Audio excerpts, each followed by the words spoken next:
28 फरवरी को जब केंद्र सरकार ने जमाते इस्लामी जम्मू एंड कश्मीर पर पाबंदी आयद की तो रिपब्लिकन टीवी के पक्षपाती एंकर अर्नब गोस्वामी को मानो हिस्टोरिया का सा झटका आ गया। उसी झटके के असर में उन्होंने जमाते इस्लामी हिंद के अमीर जमात मोहतरम जलालुद्दीन उमरी साहब को इस अंदाज में कमांडर इन चीफ कहकर पेश किया गोया वो किसी सशस्त्र दल के कमांडर हो। इतना ही नहीं, उन्होंने मोहतरम उमरी साहब की तस्वीर के बैकग्राउंड में मसूद अजहर की संपत्तियों, बैतुल हरम, मस्जिद नबी और मस्जिद अक्सा की तस्वीरें चला दी। इस खबर से मोहतरम उमरी एकदम लाइन में आ गए। आप आमिर जमात होने के बावजूद इस्लामी एटिकेट्स के कारण इतने लो प्रोफाइल रहते हैं कि गैर दीनी हलके के कई लोग आपके बारे में ज्यादा जानकारी नहीं रखते। जब जमात ने प्रेस कॉन्फ्रेंस करके रिपब्लिकन टीवी के खिलाफ कानूनी कार्रवाई करने की बात कही तो अर्नब गोस्वामी ने बिला शर्त माफी मांगने में ही आफियत जानी। अब चूंकि मामला खत्म हो चुका है, मगर फिर भी मेरी दानिश में यह सही मौका है कि अमन के इस कमांडर इन चीफ का तारुफ आवाम से कराया जाए। एडवोकेट एमआई शेख बताते हैं, नाम सैयद जलालुद्दीन उमरी है। आप तमिलनाडु के आरकाट में 1935 में पैदा हुए। आपकी शुरुआती तालीम आरकाट में ही हुई।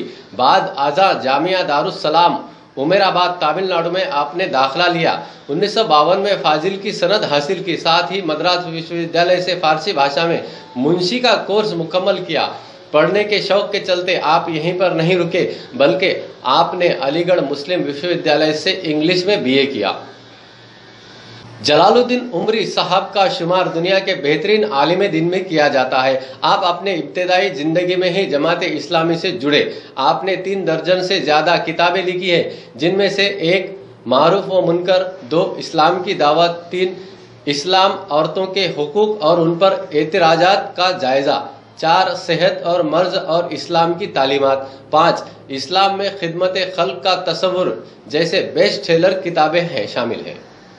मौलाना जलालुद्दीन उमरी साहब all India personal law board के नायब सदर होने के साथ साथ दर्जनों फलाही इदारों से मुंसलिक है।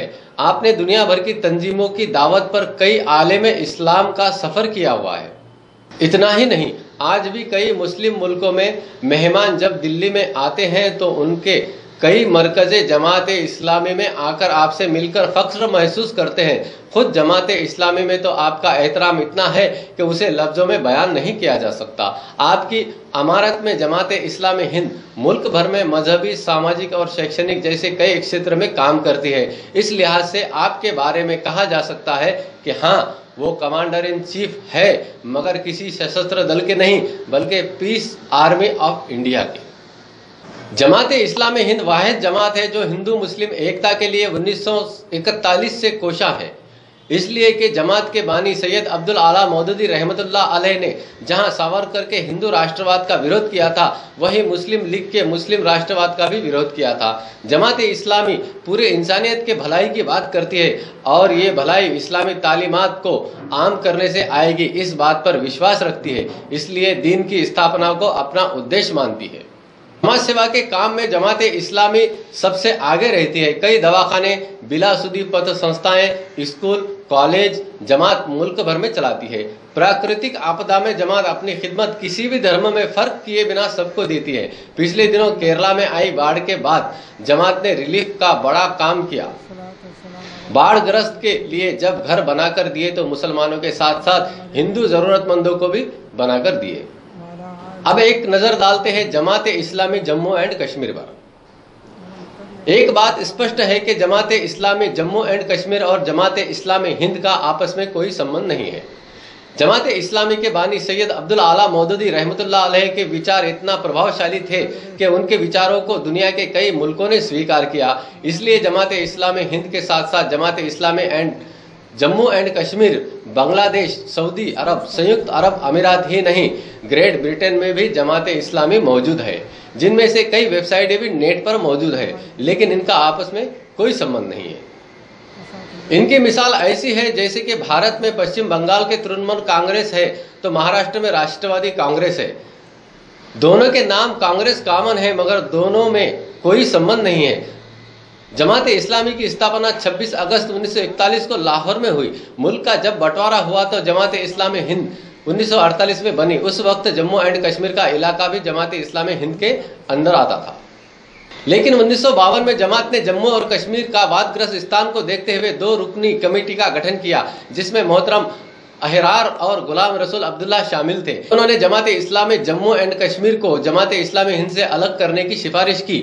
साथ ही जमात इस्लामी जम्मू एंड कश्मीर को अलग संविधान बनाया, जो नवंबर 1953 में कबूल किया गया। अक्टूबर 1954 में एक विशेष बैठक श्रीनगर के बरझाला में हुई, जिसमें मोहतरम सलाहुद्दीन और आमिर जमात के रूप में चुने गए।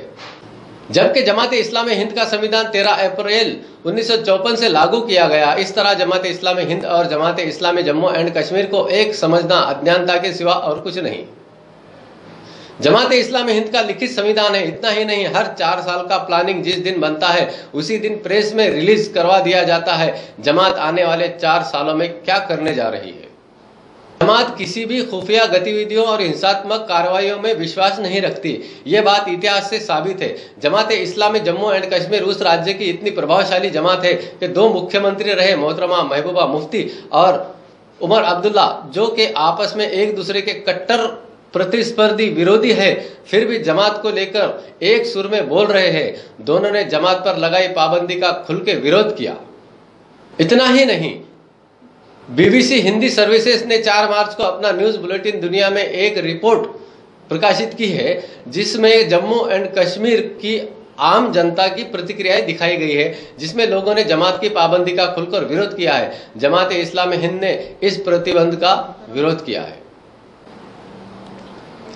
राज्यपाल सत्यपाल मलिक खुद स्वीकार करते हैं कि जमात एक विचार है जिसको खत्म नहीं किया जा सकता। उनका आरोप है कि जमात के लोग सामाजिक कामों के आड़ में कट्टरवाद को बढ़ावा देते हैं। उनके अस्करीय पसंदों से संबंध है। इस प्रतिबंध से उनका विचार तो खत्म नहीं होगा, लेकिन उनकी गतिविधियां जरूर कम होगी। इस बयान के परिप्रेक्ष्य में आप खुद सोचिए कि जमात 1953 से राज्य में शांतिपूर्ण ढंग से काम कर रही है और उस पर 2019 पर बैन लगाना कोई न्योचित बात हो सकती है।